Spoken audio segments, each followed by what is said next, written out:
aiwa nyika yeZimbabwe muzora nhasi iri kurangarira aiwa the late president wenyika yeZimbabwe vaRobert Gabriel Mugabe vamuziva kuti aiwa ndo vakatonga kubva tichiwana rusununguko kuzosvika aiwa vachizoaustiwa nethe military coup yakaitika muna 2017. aiwa vanhu vari kurangarira, vanhu vachiti aiwa Bobo tinomurangarira, aiwa akatonga, aiwa vanhu zvavari kufarira zvavari kurangarira kuti aiwa murume weyo nyange zvavo vanhu vaitambudzika but to some extent aiwa aigona kumaneja nyika, aigona kuronga mastrategies ekuita kuti nyika iramba ichikontinya ichienda forward. Sana pina mashoko anobuda nyika pana panotobva subscribe like kuti turn on the bell icon.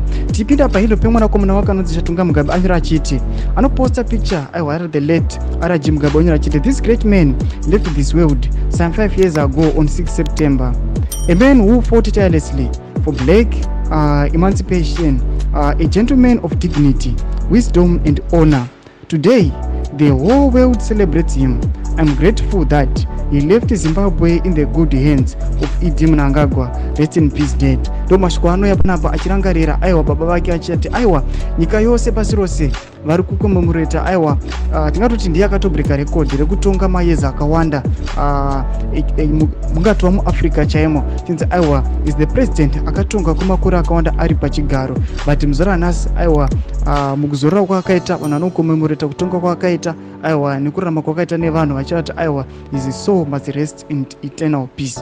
Mutudze mafungiro enyu moti kudii pamusoro pechitiko ichi aiwa pinda comment section medu mutudze mafungiro enyu musangana kusubscribe like pamwe chete turn on the bell icon.